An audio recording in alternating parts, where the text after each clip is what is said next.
A perfectly smooth stone wall offers no handle, no lock, and no way forward. Across our world, silent structures stand as eternal riddles, built with no obvious entrance or exit. This journey will reveal 20 of these sealed enigmas, and by the end, you will see human history through the lens of its most impenetrable puzzles. We will examine a tomb guarded by rivers of liquid metal and a city designed to vanish beneath the earth. Why would a civilization invest everything into a monument meant never to be opened? The answers rewrite our understanding of ancient minds. What does it say about us that our greatest mysteries are often the ones we were never meant to solve? These sealed monuments represent a profound architectural contradiction. We pour immense effort into creating spaces, yet some are designed from the very beginning to deny entry. Not a flaw in their design, but its entire purpose. The reasons are as varied as the cultures that built them, weaving together threads of spirituality, security, and cosmic alignment. A tomb sealed with molten metal was not just protecting physical remains, it was creating an impervious barrier between our world and the next, ensuring a sacred journey remained undisturbed. A city with hidden gates speaks to a deep-seated fear of invasion, transforming an entire community into a fortress that could close itself off from the outside world. Sometimes, the lack of an entrance is an illusion crafted by nature, where wind and water carve formations so precise they appear to be the work of master builders, leaving us to wonder where the natural world ends and human intention begins. And in rare cases, it is a magnificent accident where the original doorway is lost to time or landslide, leaving behind a smooth, enigmatic facade that challenges our very understanding of its function. To stand before such a structure is to confront a fundamental question from the past. What was so valuable, so holy, or so dangerous that it required a permanent seal?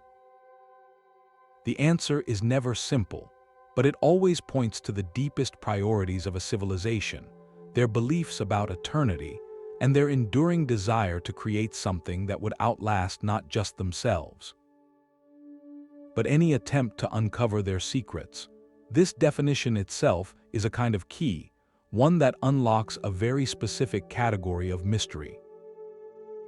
We are not simply talking about a forgotten door overgrown with ivy, or a ruin where time has crumbled the staircase. The true enigma begins with intentionality. It is a structure conceived and executed with inaccessibility as a core feature. The builders did not forget to put in a door. They made a conscious choice to omit one, or to hide it with such genius that it becomes part of the wall itself. Think of a vast stone block, its surface is perfectly fitted, with no seam or crack to suggest an opening. Or consider a temple whose ceremonial entrance was ceremoniously filled with rubble and sealed with molten lead at the moment of its consecration, a permanent closure meant to last for eternity. This deliberate act transforms a building from a place of gathering into a permanent message, a locked vault for ideas, for individuals, or for gods. The mystery deepens when we add the element of the lost key. A hidden door is only a puzzle if the knowledge of its mechanism dies with its creators.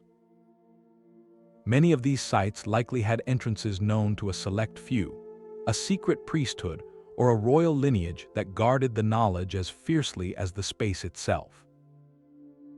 When that lineage ends, when that priesthood fades into history, the secret becomes permanent. The structure then sits in plain sight, a testament to a forgotten ceremony, a protected treasure, or a spiritual concept so powerful it was meant to be seen but never entered again. This is the haunting beauty of these places. They are not abandoned, they are completed. Their final state of sealed perfection is the very point of their existence. To understand them, we must shift our perspective. We must stop asking how we get inside and start asking why we were never meant to. The scale of this intention becomes staggering with our first mystery. In the heart of China's Shanxi province, an artificial mountain rises from the earth, a green-domed hill covering over 50 square kilometers. This is no natural formation, but the meticulously constructed tomb mound of Qin, the first emperor who unified China. His legacy is visible in the thousands of warriors standing guard in nearby pits, an army of clay meant to protect him in the afterlife. Yet these famous soldiers are merely the outer perimeter, the visible sentinels for a secret that lies buried and untouched at the center.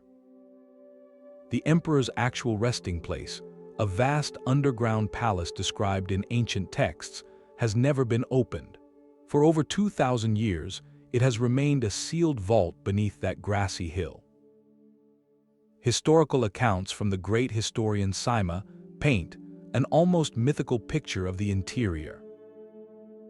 They speak of a miniature universe constructed below, with ceilings inlaid with pearls to mimic the stars, and models of palaces and towers. Most intriguing and most daunting are the descriptions of rivers and seas created not with water, but with flowing mercury, representing the great waterways of his empire. This is not just a story. Modern scientific surveys have detected unusually high concentrations of mercury in the soil over the tomb mound, lending startling credibility to those ancient records. This presents a profound and deliberate barrier. The potential mercury contamination, combined with the respect Chinese authorities have for the site as a cultural treasure, has led to a firm policy of non-intrusion. The tomb is also believed to be protected by intricate mechanical traps, described as crossbows set to trigger automatically at any disturbance. So here lies the ultimate sealed structure. Its entrance, if one even remains accessible, is hidden by both ingenious ancient engineering and the very landscape itself. It represents the pinnacle of a ruler's desire for eternal security, a sovereign's final command that his journey beyond this world be absolutely undisturbed. The army is a message to the living, but the sealed mound is a conversation with eternity, and we are not invited to listen. What could such a vault, designed to last forever, truly contain? The answer may forever remain one of history's greatest unopened secrets. From the emperor's Mercury-Sealed mountain, we travel to a monument built from pure ambition, where the mysteries are not beneath the earth but locked within the walls themselves. The Great Pyramid of Giza is the ultimate symbol of ancient achievement, its familiar profile known across the world. For centuries, we believed we had mapped its heart, from the ascending passages to the solemn king's chamber. But this iconic structure holds a far more elusive secret, one that modern science has only begun to perceive. Deep within its millions of limestone blocks, there are rooms with no doors. Advanced scanning techniques, like muon radiography, which uses cosmic particles to see through stone, have revealed startling anomalies. They show large, unexplained voids within the pyramid's dense core, spaces that have no connecting corridors, no shafts, and no apparent purpose. One, dubbed the Big Void, sits directly above the Grand Gallery, a cavernous space as large as a cathedral hall, yet completely inaccessible. Another hides near the north face. These are not small gaps, but deliberate, empty chambers sealed off from the known internal network. This discovery transforms our understanding of the pyramid. It is no longer simply a tomb with a straightforward path to a resting place. It becomes a nested puzzle, a stone labyrinth with compartments deliberately closed during its construction. Were these spaces structural, designed to relieve the immense weight pressing down on the Grand Gallery below? Or were they ritual chambers meant to be symbolically filled, perhaps with sacred items, before being walled up for eternity? The complete absence of any architectural invitation inside is what fuels the deepest wonder. It suggests the pyramid's final form was always meant to be more than the sum of its visible parts. The builders incorporated secrets into the very fabric of the monument, layers of meaning and function that were never intended for the living to access. This makes the Great Pyramid a different kind of sealed enigma. It is not a facade, but a structure that actively conceals entire volumes of itself, challenging us to reconsider what we mean by inside. Every scan that reveals a new void only deepens the question. What knowledge was so profound that the only way to preserve it was to build it into the bones of a mountain made by human hands beneath the quiet streets of a modern Maltese town, lies a world turned inside out. The Hypogeum of is not a structure built upward, but one excavated downward with astonishing patience, a labyrinth of chambers and passages carved directly into the living limestone over 5,000 years ago. Today, visitors enter through a single doorway, a modern insertion that allows us to glimpse its wonders. Yet this point of access is a mere keyhole into a much deeper mystery. Archaeologists are convinced the original Neolithic builders used a different, now-vanished entry system, perhaps multiple hidden openings from the surface that have since collapsed or been intentionally sealed. This means we experience the Hypogeum backward, entering through what was likely its final, deepest level, while the original ceremonial path of the ancient people remains lost. The complex unfolds over 3 layered stories, a subterranean cathedral echoing with silence. Its most famous feature is not something you see, but something you hear. The oracle room, a small, oval chamber, possesses an extraordinary acoustic property. A deep voice spoken into a specific niche resonates through the entire lower level, a vibration felt in the bones as much as heard. This was no accident.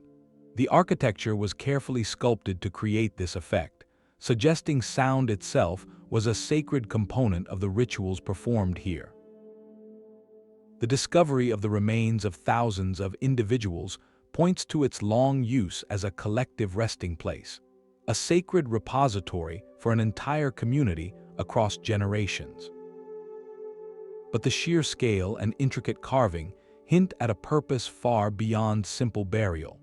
This was a sanctuary for the living to connect with those who had passed, a place where ritual and resonance guided the spirit. Some of the lowest chambers, difficult to reach and eerily resonant, may have been the most sacred, accessible only to a select few priests or elders. The deliberate sealing of original passages could have been a way to ritually close off exhausted chambers or to protect the innermost sanctums. Walking its cool, dim corridors today, you are not just touring an archaeological site, you are navigating the belief system of a forgotten culture. The maze-like design, the controlled acoustics, and the lost entrances all speak to a profound intention to separate the sacred from the everyday, to create a liminal space between the world above and the one below. The Hypogeum does not hide its function, but it forever guards the precise nature of its ceremonies. We stand in its echoing halls, visitors in a house of the dead, listening for the faintest echo of a chant that fell silent ago, wondering what truths were whispered into the stone that the stone has never given back. A sealed chamber can be a space you are never meant to step inside, or a message you can never truly stand upon. In the stark desert of southeastern California, near the town of, the earth itself holds a secret too vast to see. Here, the Colorado River Desert is etched with enormous figures, human forms and geometric shapes scraped into the dark desert pavement to reveal the lighter soil beneath. These are the Intaglios, some stretching over 170 feet long, making them among the largest human-made in North America. To stand at the edge of one of these figures is to experience a profound disorientation. You see lines of scattered rocks, shallow grooves in the earth, a pattern that seems random and indistinct. The colossal form of a man with outstretched arms, or a coiled serpent, or a spiral, remains utterly hidden from your ground-level view. This is the core of their mystery. They are a structure with no interior, a monument designed for a perspective that was, for the culture that created them, seemingly impossible. They were made for a viewer in the sky. Their entrance is not a doorway, but a shift in altitude, a change in the very way one perceives the landscape. Created by ancestral Native American peoples, possibly the Mojave, or over 1,000 years ago, their exact purpose whispers to us from a lost context. Researchers suggest they may have been ceremonial spaces, where rituals were performed within the outlines of the giant forms, connecting participants to mythic ancestors or celestial beings. They might have served as territorial markers, visible across vast distances to other groups traveling the river corridor, but only if one knew how to read the language of the land. Some alignments may have pointed to important astronomical events, turning the entire desert into a calendar. Yet without the living cultural knowledge of their creators, the full meaning of these giant drawings is permanently elevated, locked in a vantage point we can now physically reach with aircraft, but cannot culturally attain. They challenge our definition of a structure altogether. A building encloses space, but the intaglios enclose meaning. They are architecture for the gods, or perhaps for the human spirit in its most expansive form. We can fly over them and capture their stunning totality with cameras, but we are still earthbound observers to their original significance. They remind us that some messages are not hidden in walls, but in plain sight, waiting for a perspective we have forgotten how to hold. The sheer weight of a secret can be measured in stone. High above the ancient Inca capital of, the fortress stands with a silent, imposing gravity. Its famous zigzagging walls are a masterpiece of megalithic engineering, constructed from enormous limestone blocks, some weighing over 100 tons. Fitted together with a precision that defies the era of their creation. You can slide a piece of paper between the stones, but you cannot find mortar. The real mystery, however, lies not in the visible joints, but in the apparent absence of any way in. Stretching sections of these colossal walls present a continuous, seamless facade of gigantic boulders. There are no archways, no lintels, no gaps large enough to serve as functional doors. This has fueled a persistent theory that the walls themselves are not just barriers, but containers, potentially hiding chambers or passages within their immense thickness. Spanish chroniclers who witnessed the site in the early colonial period wrote of a vast labyrinth of tunnels beneath, an underground network connecting it to other temples and even to the city below. Yet centuries of exploration have failed to locate any obvious, grand entrance to such a system within the fortress walls themselves. This leads to a fascinating architectural possibility. For the Inca, security and sanctity were often one and the same. The staggering, puzzle-like construction of these walls, where each stone is uniquely shaped to interlock with its neighbors, may have served a dual purpose. It created a defensive rampart, impervious to earthquakes and siege, but it could also conceal entryways so perfectly integrated into the pattern that they are indistinguishable from the solid rock around them. A doorway in this context would not be an opening. It would be a secret known only to the priests and engineers, a section of wall designed to pivot or slide, protecting whatever sacred relics, ceremonial spaces, or strategic reserves lay within from both invading forces and the slow erosion of time. The walls of, therefore, are a perfect paradox. They are a monumental public statement of power, visible for miles, yet they guard their most intimate spaces with an architecture of absolute silence. We see the result of incredible labor and skill, but we are forever outside the logic that planned its hidden heart. The stones keep their counsel, leaving us to wonder if the greatest feats of engineering are not the structures we can enter, but the ones that know how to keep us out. Sometimes the greatest defense is not a wall, but a retreat into absolute darkness. Deep within the heart of Turkey's Cappadocia region, the earth opens into a world of astonishing complexity. The underground city is not a single shelter, but a vertical metropolis carved over centuries into the soft, malleable volcanic rock known as tuff. This was a place of communal survival, a labyrinthine refuge designed to protect entire populations, up to 20,000 people, from invading armies sweeping across the surface. Archaeologists have mapped a staggering array of features across its excavated levels. Living quarters, kitchens, wine presses, stables, churches, and even schools, all connected by a dizzying network of tunnels and ventilated by ingeniously crafted air shafts that reached down hundreds of feet. Yet for all we have uncovered, holds its deepest secrets close. The known city descends 8 levels, but geological surveys and local lore suggest it may plunge down as many as 18, a descent into realms that remain choked by ancient rockfalls or deliberately sealed. This is where the concept of a structure takes on a chilling, practical dimension. Was engineered not just to be lived in, but to be completely sealed off from the inside. At strategic points throughout the tunnels, massive, millstone-shaped doors of solid rock stand ready. These are not mere barriers. They are perfect plugs, each weighing several hundred pounds, designed to roll into place from within, blocking a passageway completely. When such a door was closed, it would have been indistinguishable from the tunnel wall itself, a seamless and impenetrable barrier. This means that any level or any wing could be permanently isolated in a moment of crisis.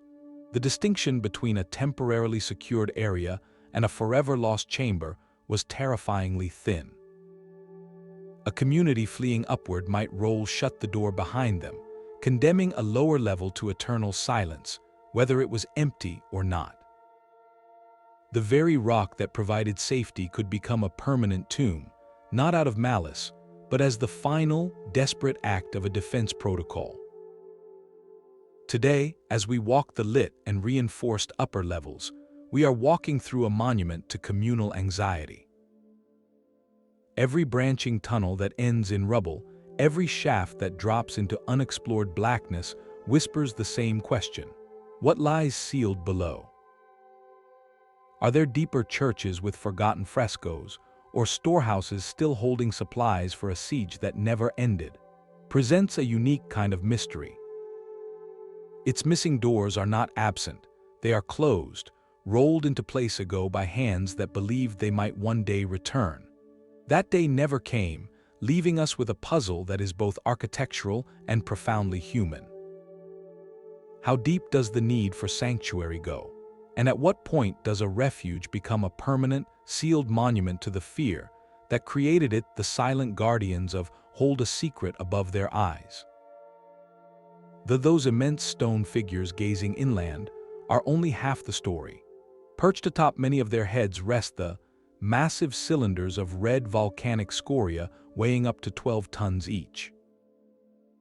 These are not mere decorative hats but symbols of status, perhaps representing a topknot of hair, a marker of sacred authority. The profound mystery is not their purpose, but their placement. Here is an architectural puzzle where the entrance is not a door, but a vanished process. They were from a separate volcano, Puna, miles from where the bodies were carved and then transported across the island. Somehow, the people lifted these multi-ton stones and balanced them precisely atop heads that could be over 30 feet tall. No ramp debris, no scaffolding, no clear evidence of the engineering method has been found at the Ahu, the ceremonial platforms. It is as if the solution appeared, was applied, and then vanished without a trace, leaving behind only the finished, impossible form. This makes the completed statue a unique kind of sealed structure. The secret is locked not in a chamber, but in the action itself, in a sequence of movements and leverages that has been lost to time. Researchers have proposed fascinating theories. Perhaps the statues were tilted backward into a pit, rolled up a temporary earthen ramp, and then levered into place before they was righted. Another suggestion involves building a stone cairn around the statue, creating a rising platform to bring the hat to the correct height. Yet each theory leaves questions, and none have left the definitive archaeological signature one would expect. The width therefore stand as a monument to a different kind of ingenuity. They represent a cultural knowledge so complete, so integrated into daily practice, that it did not require permanent infrastructure. The method was likely elegant, born from an intimate understanding of materials, balance, and communal effort. When the last master of that technique passed away, the knowledge evaporated, leaving only the physical proof that it was once possible. We are left staring at these colossal figures, their red crowns forever fixed, wondering not just how they did it, but what it means for a civilization to encode its greatest technical achievements not in blueprints, but in the silent, enduring testimony of stone. A pathway that leads nowhere is a special kind of riddle.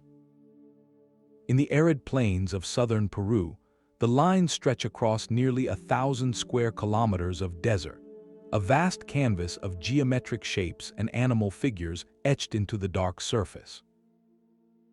Among these famous glyphs, the most perplexing are not the spiders or hummingbirds, but the hundreds of long, perfectly straight lines and trapezoidal clearings that slash across the landscape for miles. From ground level, they appear as shallow grooves, but from the air, they transform into what look like immense runways or landing strips, precise and purposeful. This visual trick is the heart of their mystery. These lines create the powerful illusion of a direction, of a path meant to be followed to a specific point. Yet they lead to no temple, no city gate, no plaza. They simply begin and end in the empty desert, a destination that is, in earthly terms, nowhere at all. They are the ultimate non-entrance, an architectural gesture without a building. For decades, this has fueled imaginative speculation. Were they ancient airfields for visitors from beyond our world? The idea is compelling in its simplicity, but archaeologists point to a far more profound, human-centered explanation. The lines were likely ceremonial pathways, walked by the people as part of sacred rituals. The act of walking the line itself was the purpose, a physical journey aligning the participant with celestial bodies, mountain deities, or sources of water, the most precious resource in that parched land. The trapezoids might have been gathering spaces for communal ceremonies, their clean edges defining a sacred precinct under the open sky. The true entrance to these spaces was not a door in a wall, but a state of mind, a ritual intention. To walk from one end of a 2-mile line to the other was to traverse a spiritual map, connecting the human realm with the divine. This perspective transforms them from puzzling runways into profound landscape architecture. They were not built for something to land upon, but for human consciousness to take flight. Their scale, visible only from the vantage point of the surrounding hills, or in the mind's eye of a culture deeply connected to their environment, underscores a belief system where the journey itself held more power than any earthly destination. The lines are permanently open, yet their true point of entry, the cultural and spiritual key to their use, has been sealed by time. We can see their form with perfect clarity from an airplane, but we cannot walk them with the faith that gave them meaning. They remain as they were intended, immense invitations to a ceremony we can no longer attend, pathways locked in a dialogue between the earth and the sky. A solid sphere offers no beginning and no end. Scattered across the river deltas and jungle clearings of Costa region, hundreds of near-perfect stone orbs present a mystery of pure form. Carved from hard volcanic rock like gabbro, some reach over 6 feet in diameter and weigh several tons, their surfaces smooth to an almost unnatural roundness. Unlike the pyramids or tombs, these are not structures to enter, but objects to contemplate. They are architectural elements in search of a building that was never constructed, or perhaps one that was built from ideas instead of walls. Their method of creation is understood in principle, using heat, rapid cooling, and meticulous pecking and grinding with other stones. But this technical knowledge only deepens the central puzzle. Why make them, and where did they belong? Many were found arranged in lines, triangles, or great parabolic curves, alignments that clearly held meaning. Yet the platforms or temples they might have accompanied have long since vanished, reclaimed by the humid earth, leaving the spheres as lonely sentinels in empty fields. This isolation transforms them. Each sphere becomes its own complete statement, a sealed unit of meaning. With no interior, no chamber, and no doorway, they are the ultimate endpoint. Their significance is locked entirely in their geometry, their positioning, and the sheer effort required to place them. Were they astronomical markers, mapping the movements of celestial bodies? Territorial symbols of powerful chiefs, with size denoting status? Or perhaps they were physical representations of cosmic concepts, the perfect shape of the world, or of celestial bodies, brought down to earth as a focus for ritual. To encounter one today, often relocated to a town square or museum garden, is to feel a profound disconnection. We see the artifact, but we are missing the syntax. The spheres were the punctuation in a grand sentence written across the landscape, a sentence whose words have faded away. They remind us that a mystery does not always hide behind a door. Sometimes it sits in plain sight, a perfect, silent answer to a question we have forgotten how to ask. A single man's heartbreak can move mountains of stone. In the humid landscape of Florida, the Coral Castle stands as a monument not to a king or a god, but to a profound personal mystery. Between the 1920s and the 1950s, a slight, 5-foot-tall Latvian immigrant named Edward single-handedly carved and arranged over 1,100 tons of oolitic limestone, creating a surreal complex of walls, tables, chairs, and even a working sundial. The scale of his accomplishment defies all conventional logic. How could one man, with no visible machinery or helpers, manipulate blocks heavier than those in the Great Pyramid? The site's most famous feature was a 9-ton stone gate, carved as a single piece, which balanced so perfectly on a simple metal rod, and an old truck bearing that a child could push it open with one hand. It pivoted in silence for decades, a testament to an impossible precision, until it finally seized in the 1980s, requiring a team of engineers with modern equipment to repair. This gate is the perfect symbol of the enigma.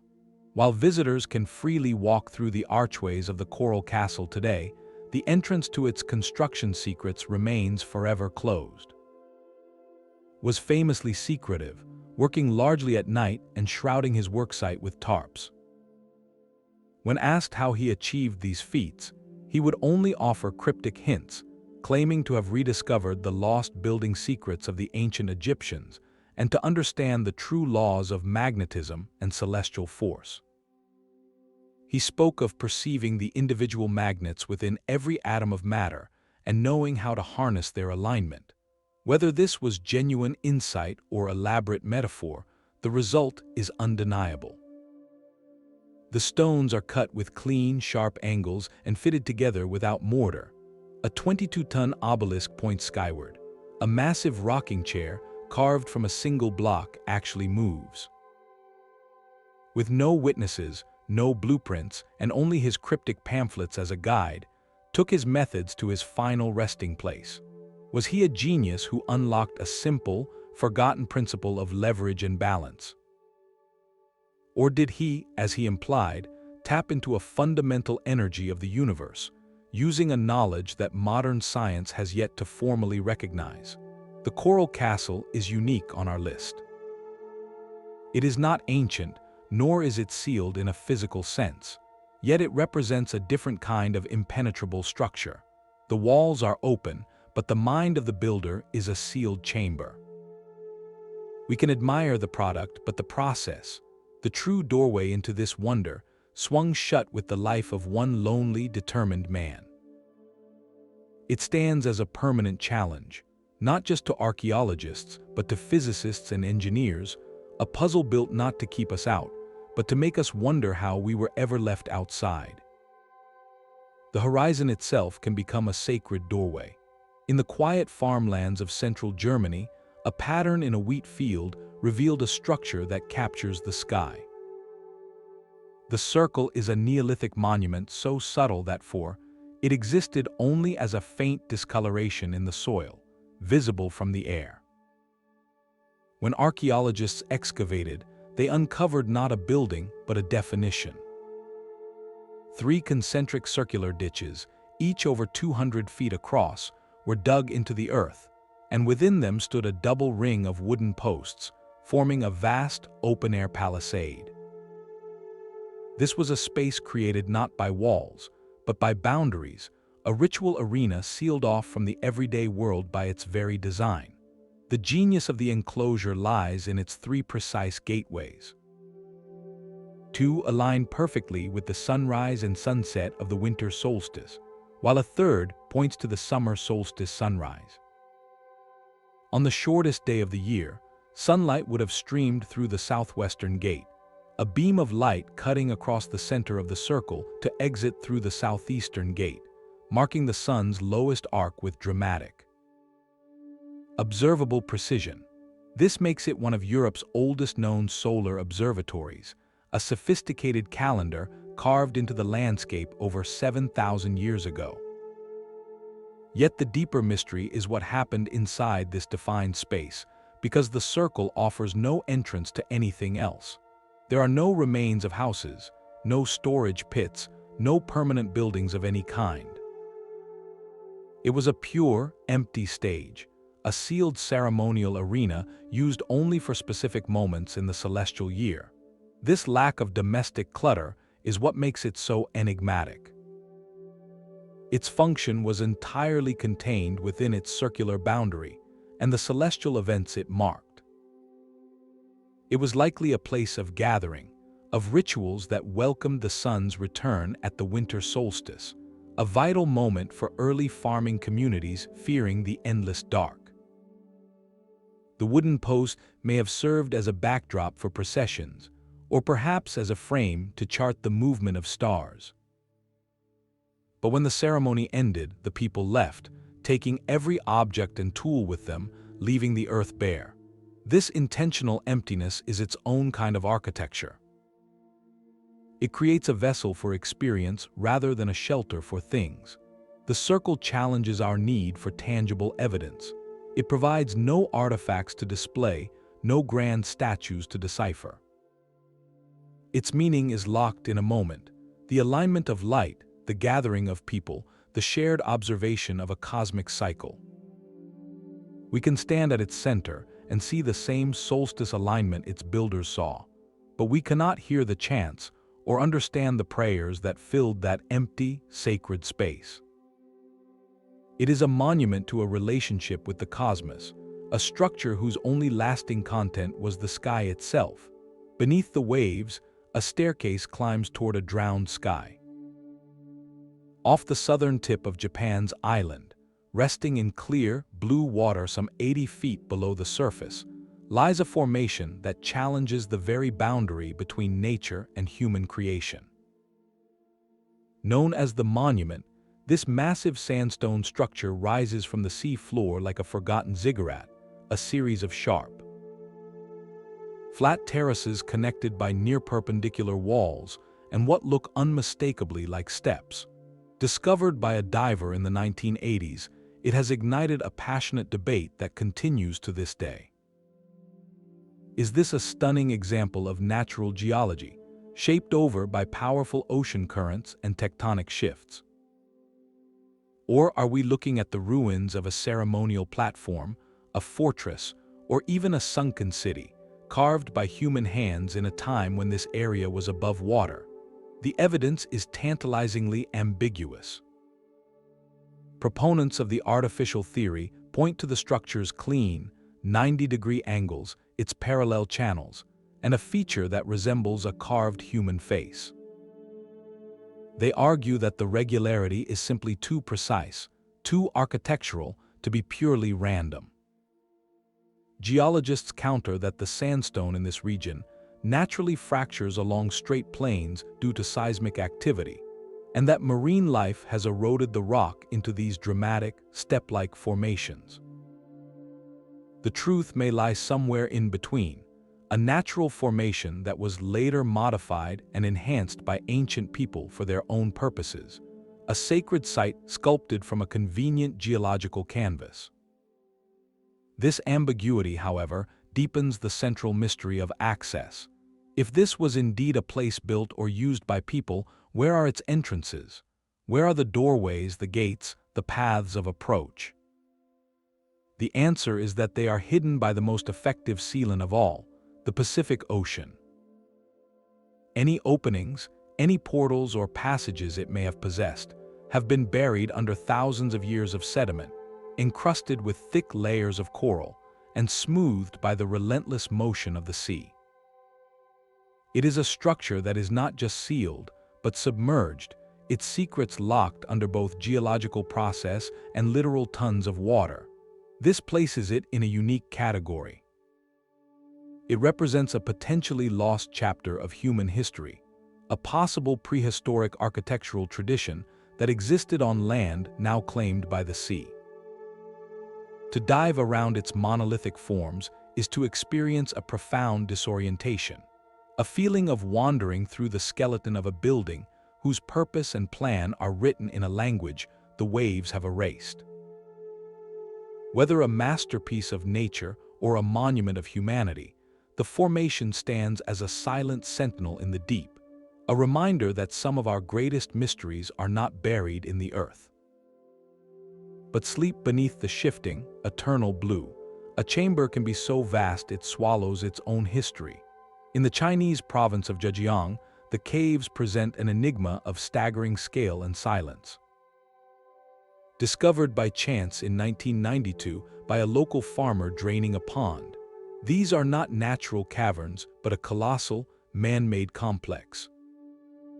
24 separate grottos have been found, each excavated by hand from solid sandstone, with some chambers reaching heights of 100 feet and covering areas larger than a modern sports arena. The walls and ceilings are covered in millions of precise, parallel chisel marks, a uniform pattern of tooling that sweeps across the rock like a frozen wave, demonstrating a single, consistent construction method. Massive pillars were left standing at regular intervals to support the unimaginable weight of the mountain above, showing a sophisticated understanding of engineering and load distribution. Yet for all this breathtaking evidence of human labor, the caves exist in a vacuum of memory. No historical document, no local legend, no piece of folklore from the region makes any mention of their construction.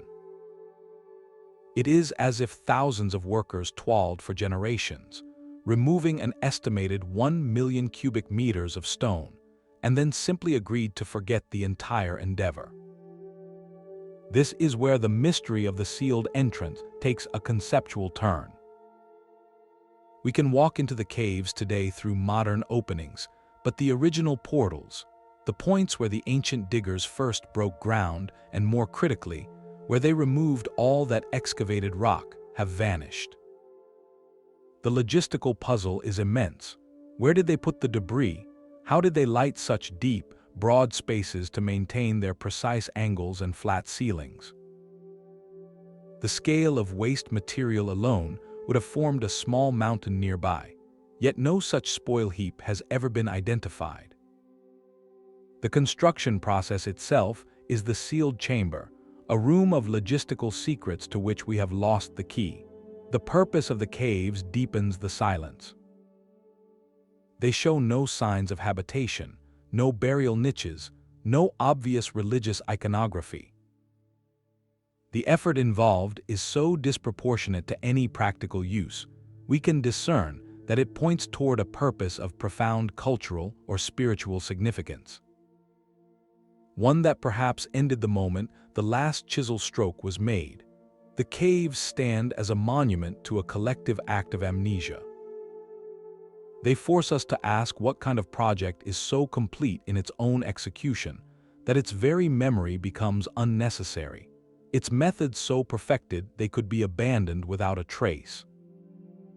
Leaving only the hollowed earth as a testament to a question we can no longer fully articulate, a legend submerged can be more powerful than one on dry land. Off the sun-drenched coast of Gujarat, India, the waves of the Arabian Sea wash over what many believe to be one of history's most profound confirmations of myth. This is the proposed site of Ancient, the celestial city described in Hindu scriptures as the magnificent capital of the deity Krishna. A place of unparalleled splendor said to have been reclaimed by the ocean upon his passing. Modern underwater archaeology has indeed revealed tantalizing glimpses here, retrieving stone anchors, pottery, and the remnants of fortified walls from the seabed. These finds suggest a major port city did exist, one that met a sudden and catastrophic end, likely from a massive sea level rise or tectonic event. Yet these recovered fragments are merely scattered words from a drowned epic. The overwhelming majority of the city, its grand gates, sprawling palaces, and labyrinthine streets, remains entombed beneath thick layers of sediment, a civilization sealed under sand and silent water. This presents a unique variation on our theme. Is not a structure designed to be inaccessible. It was a living, breathing metropolis, presumably full of doors and avenues, temples and markets. Its sealing was an act of geological fate, a sudden and tragic preservation that transformed a bustling capital into a permanent, submerged vault. The very forces that destroyed it also protected it from the erosion of wind and the plunder of later ages, locking its full grandeur away in a dark, watery embrace. The result is a hauntingly literal lost city. Its main thoroughfares are now channels of silt, its palace entrances buried under centuries of oceanic deposit.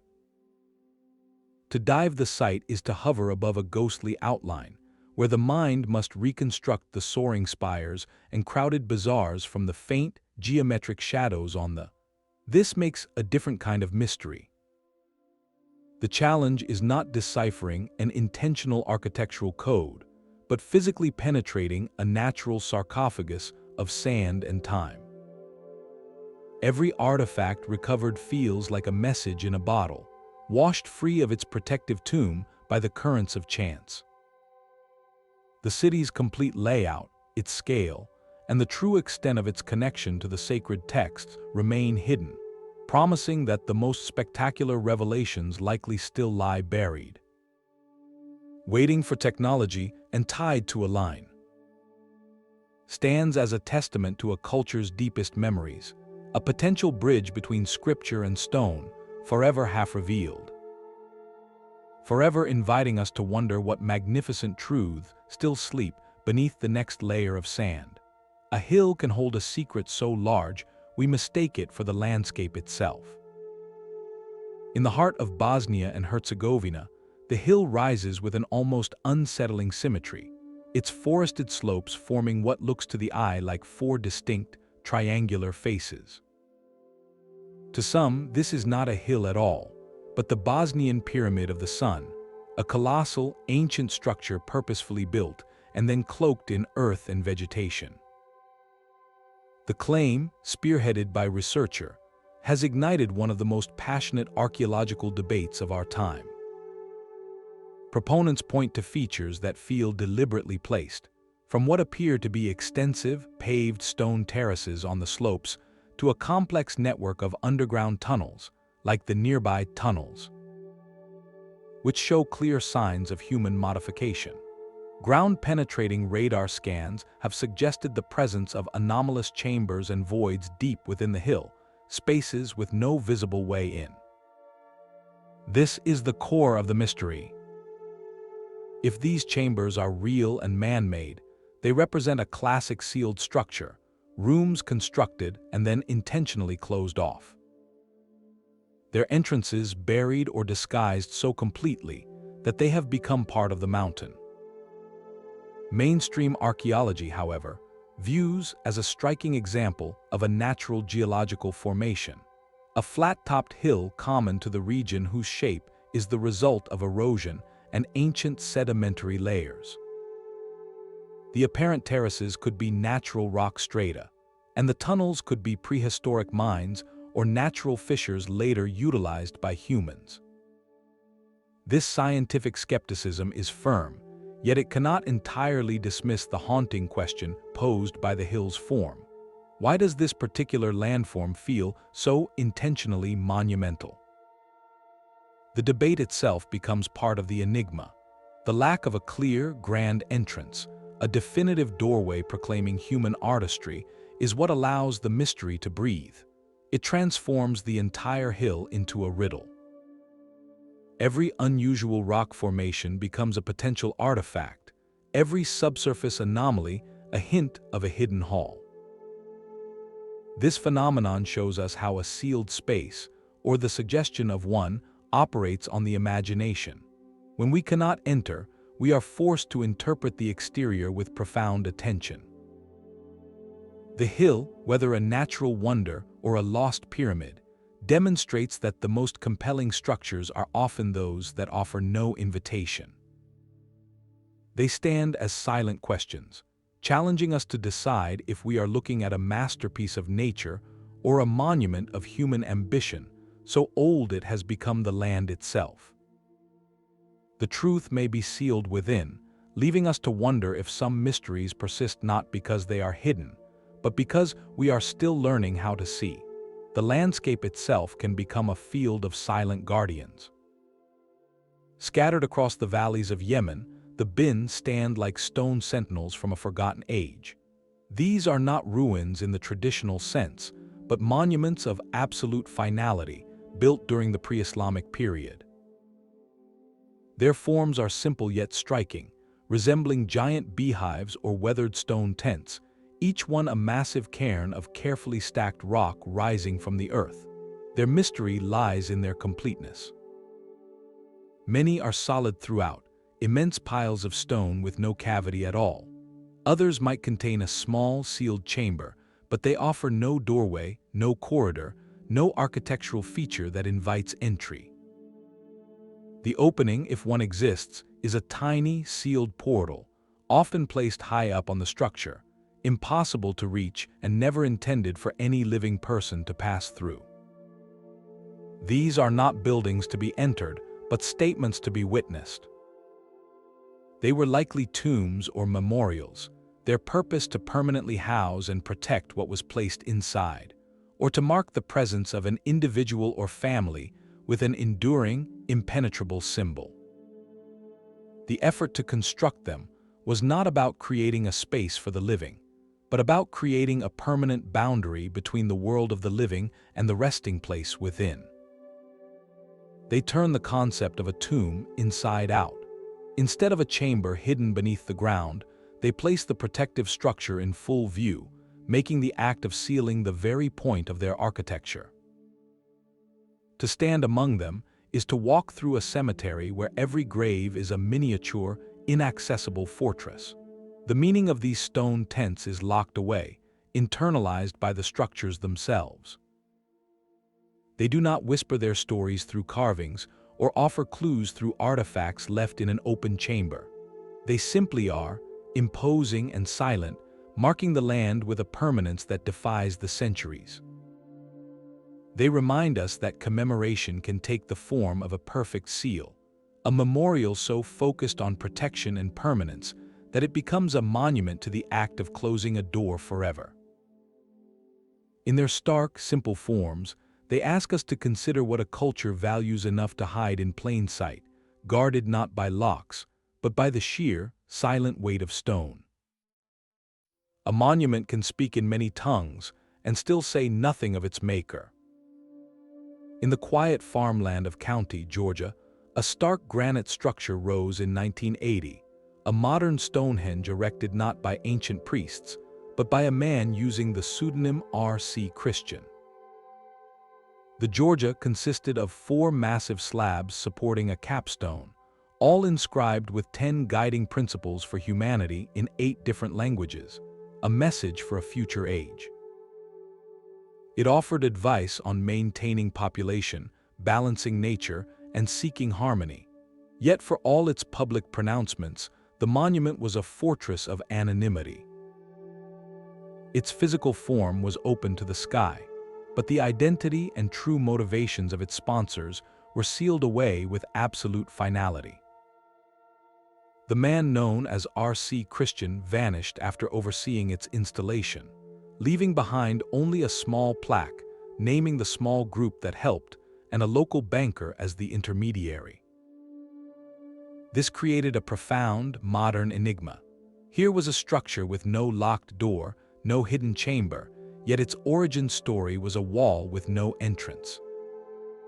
The public was presented with a finished message, a set of commandments carved in stone, but any access to the context, the philosophy, or the intended legacy of the individuals who commissioned it. Were they utopian visionaries hoping to guide civilization through future turmoil? Were they members of a particular philosophical movement? The granite offered no answers, only the silent weight of its words. This mystery of intention transformed from a curious landmark into a focal point for speculation, and ultimately, conflict. The messages themselves, particularly those concerning population, were interpreted by some as controversial, leading the site to attract both reverence and vandalism over the decades. Then, in 2022, the enigma met a sudden and violent end. An explosion severely damaged the structure, and authorities, citing safety, demolished the remainder shortly after. Its physical presence is now gone, reduced to rubble. This act performed a final, irreversible sealing. Not only are the sponsors' identities hidden, but the original, intact artifact that held their cryptic message has been erased from the landscape. The mystery is now complete, a puzzle box that has been thrown into the sea. The Georgia demonstrate that a sealed structure need not be ancient. In our own time, enigmas are constructed not from hidden doors, but from concealed identities. They challenge us with a message while withholding the messenger, leaving us to wrestle with the words in a vacuum of meaning.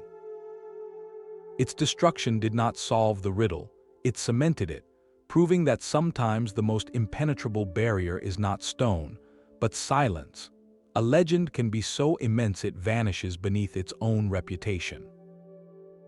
Among the whispers of ancient historians, few descriptions are as tantalizing as that of the Egyptian labyrinth.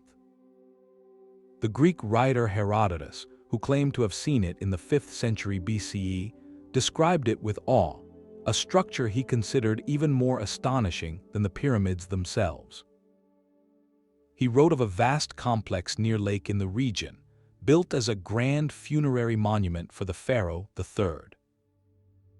Its scale was said to be unimaginable, containing 3,000 rooms, half underground and half above, arranged in a bewildering maze of courts and colonnades.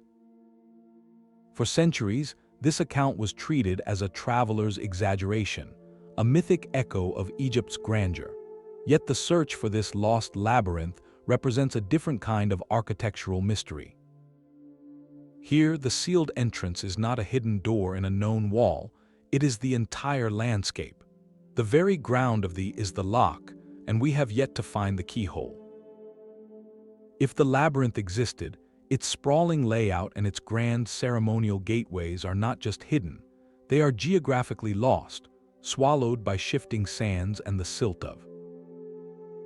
This transforms it from a building into a phantom, a potentially vast architectural wonder whose greatest secret is its own location. Modern archaeology has not ignored the legend. In the early 20th century, the Flinders expedition investigated a vast foundation bed of limestone at the site of the Third Pyramid. They uncovered what they believed to be the labyrinth's footprint, a gigantic stone platform that could have supported a monumental complex. Later, geophysical surveys in the area have revealed anomalous, grid-like structures deep beneath the earth, hinting at buried walls and chambers arranged with startling regularity. These tantalizing clues suggest Herodotus may not have been inventing fables, but standing at the edge of a ruin so colossal, and ruin that even in his day, its full glory was already fading. The labyrinth's purpose adds another layer to the enigma. Ancient texts suggest it was not a tomb, but a ceremonial center for all the regional nomes or provinces of Egypt, possibly containing a shrine for every local deity. It would have been a physical map of the cosmos and the kingdom, a place where priests and perhaps the pharaoh himself performed rituals to maintain cosmic order. This means its maze-like design was likely symbolic, a representation of the complex path through the afterlife or the intricate web of divine governance. Its eventual disappearance, then, is a profound metaphor.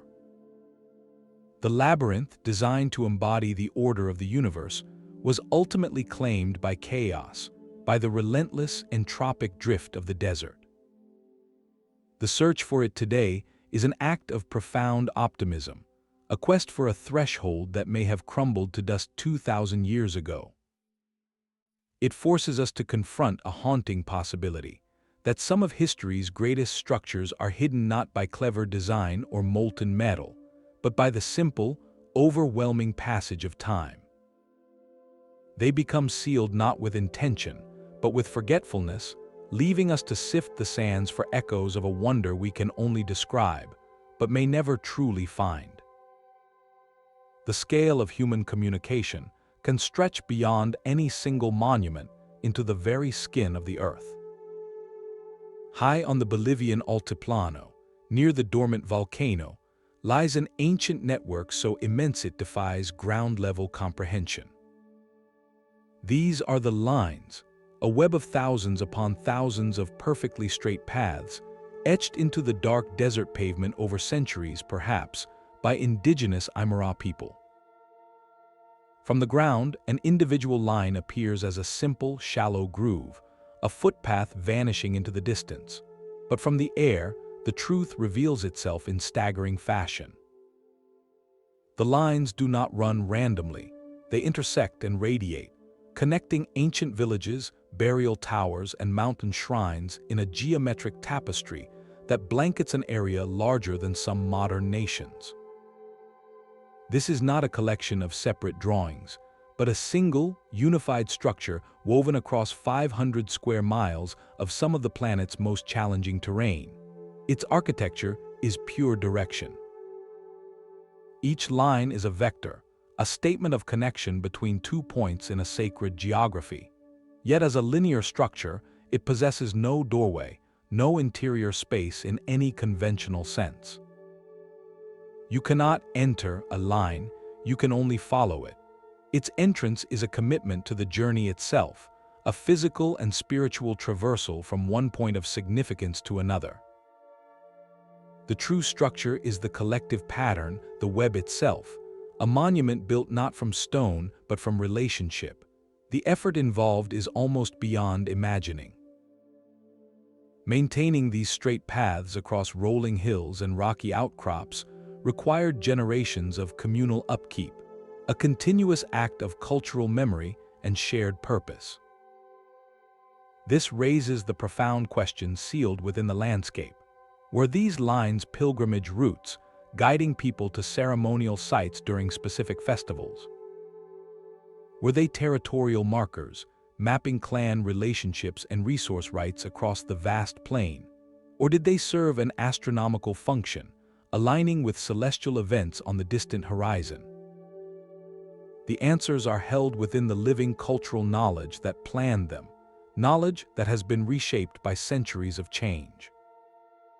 The lines remain, a breathtaking testament to perseverance and a unified vision, but the specific rituals that animated them, the stories told while walking them, are now whispers on the wind.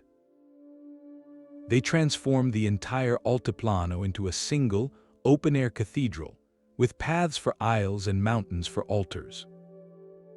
To see them from above is to witness a mind map of an ancient civilization, a physical manifestation of how they saw their world, connected, ordered, and deeply intertwined with the colossal landscape they called home.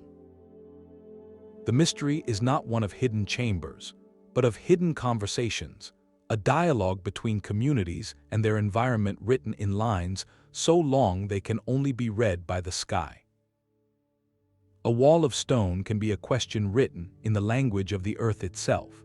Deep within the forest park of New Zealand's North Island, a sheer rock face stops hikers in their tracks.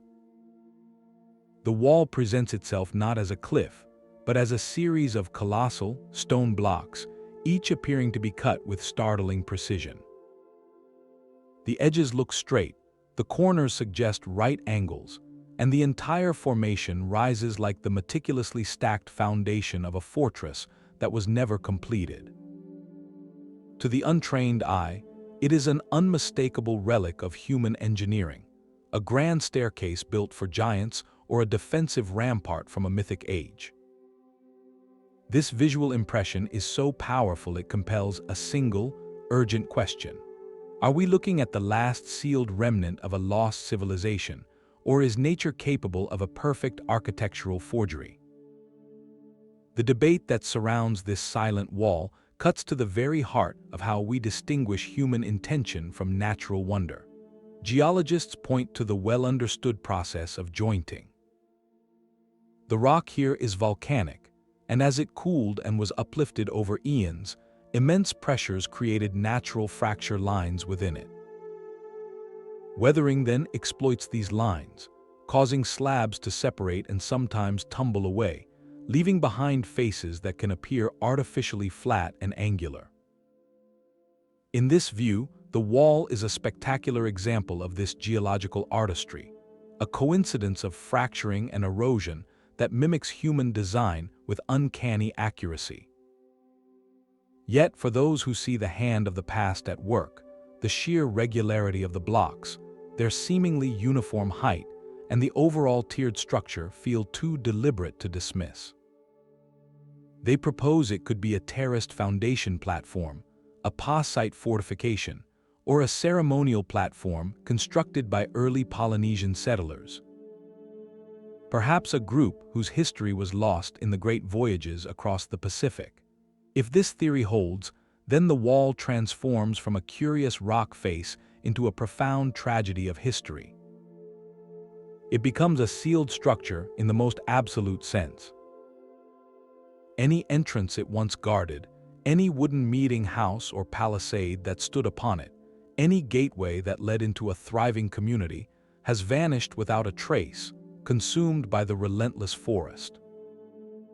The wall would then stand alone, a solitary facade leading nowhere, a doorway to a forgotten chapter of New Zealand's pre-colonial past for which we have lost the key. This makes its mystery uniquely poignant. It offers no artifacts to carbon date, no middens of shell or bone at its base to confirm habitation. Its evidence is purely morphological, written in the shape of the stone itself. To stand before it is to stand at a crossroads of interpretation. One path leads to a narrative of deep, forgotten time, where ancient builders left a single, enigmatic signature on the land. The other path leads to a deep appreciation for the slow, creative power of the planet, which can, over millions of years, produce forms that speak directly to our human impulse to see patterns and purpose. The wall does not hide a chamber, it guards a possibility. It challenges us to decide whether we are witnessing a magnificent accident of geology, or the sealed, silent testament of a story that the wind in the trees no longer remembers how to tell. These silent monuments speak a common language across continents and centuries. When we step back from the individual mysteries, powerful patterns emerge, revealing the shared human impulses that drive us to build the impenetrable. The most persistent theme is the desire for permanence and protection. From the Mercury rivers guarding an emperor's rest to the rolling stone doors of, these structures are acts of ultimate preservation. They declare that what lies within is too valuable, too sacred, or too dangerous to ever be exposed to the changing world above. It is an architecture of finality, designed to outlast not just the builders, but the very idea of intrusion. A second thread is the celestial conversation. The circle, the lines, and the alignments within pyramids all show a deep drive to encode astronomical knowledge into the landscape. These were calendars and observatories, locking the rhythms of the sun, moon, and stars into stone and earth, creating permanent anchors to the cosmos. They suggest that for ancient cultures, true security and meaning were found in alignment with the heavens, a secret written not in books, but in the orientation of a doorway to the horizon. Equally profound is the creation of spaces exclusively for the divine or for those who have passed. The Hypogeum, the bin, and the sealed chambers of the Great Pyramid were not for the living community. They were liminal zones, thresholds meant for gods, spirits, or the journey after life. By removing the entrance, the builders performed a ritual of separation, permanently closing the door between our realm and another. This transforms a building from a place you visit into a concept you witness. Finally, we see the land itself becoming architecture. The intaglios, the lines, and the terraces of hills show that a structure does not need walls. It can be a pattern, a path, or a shaped mountain. The entrance to these places is not a physical door, but a shift in perspective, an understanding that the monument is the entire relationship between the mark and the vast space around it. To explain why these doors are sealed, theories branch like paths in a labyrinth. Practical security is a compelling answer. The fear of looters or invaders drove engineers to genius levels of concealment. Yet this feels insufficient for the sheer scale of some projects. A deeper answer lies in spiritual belief. Sealing a chamber could be seen as containing sacred power, preventing it from dissipating or protecting the world from it. It might have been a final, crucial step in a ritual, the act that made a tomb eternal or a temple truly holy. In other cases, the answer is the slow hand of time or sudden disaster. The original entrance to, or was swallowed by the sea, a geological closure. The knowledge of the moving mechanism for or the hidden lever in a wall faded with the last master builder, a cultural loss that locked the secret away forever. And we must honestly confront the possibility that our longing for mystery sometimes paints intention onto nature's canvas. The wall and the face of remind us that the earth is a master sculptor, capable of creating forms that perfectly mimic human design, challenging us to know the difference. What this analysis ultimately reveals is that the lack of an entrance is never an empty omission. It is a deliberate statement, the most important feature of the design. It forces a different kind of engagement. We are not meant to walk through and inventory the contents. We are meant to stand outside and contemplate the intention. It compels us to look deeper, past the stone and earth, into the minds of those who shaped it. What did they value so intensely that the only way to honor it was to hide it forever? What view of eternity, of security, or of the cosmos demanded a permanent seal? These 20 mysteries, in their silent, steadfast refusal, offer no easy answers. Instead, they offer a mirror, reflecting our own enduring fascination with the closed door, the lost key, and the secret that remains just beyond our reach, forever inviting us to wonder. The most profound legacy of these sealed spaces may not be what they hide, but what they reveal about us. From the Mercury-guarded tomb of an emperor to the sunken steps of a possible lost city, this journey paints a startling portrait of human ambition. We are a species that builds not just for utility, but for eternity, and sometimes the path to immortality is a perfect lock. These enigmas stand as a quiet correction to our modern assumption that all knowledge is accessible, that every door must eventually yield. They remind us that history is not always an open book, patiently waiting on a shelf. Sometimes it is a sealed chamber, its contents protected by design, challenging us to respect its ancient boundaries even as it fuels our insatiable curiosity. This tension between reverence and investigation is where true understanding grows. We learn to appreciate the question as much as the answer, to value the mystery as a cultural artifact in itself. These structures teach us that an unanswered question can be a powerful legacy, often more enduring and thought-provoking than any physical treasure kept behind those silent walls. It invites continuous wonder, debate, and discovery, keeping the past dynamically alive in our present. As we conclude this exploration, look around with new eyes. The world remains filled with unanswered questions written in stone and earth, in aligned stones and submerged foundations. History's greatest puzzles are still out there, waiting for a shift in perspective, a new technology, or a simple moment of insight. If these tales of impenetrable places have captivated your imagination, the journey does not end here. Our channel is a gateway to deeper mysteries, from lost cities to unexplained artifacts. We invite you to explore further and continue the conversation. Share your thoughts below. Which of these sealed structures do you find most compelling, and why does its silent defiance speak to you?